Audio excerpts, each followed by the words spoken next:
Okay, so this one's not the greatest because, for one, the cord was replaced at some point, and it's a big neck there.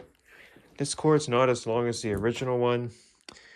Another thing, the low speed on this one doesn't work. I don't know if that's because it stopped working when the cord was replaced, or maybe it went bad. This one does kind of smell funny too. Kind of smells a little musty, as if it were sitting in a basement for a long time. And I think the motor on this one is somewhat failing, but I'm not saying it's a bad machine. It's just, it's in desperate need of servicing and repairs.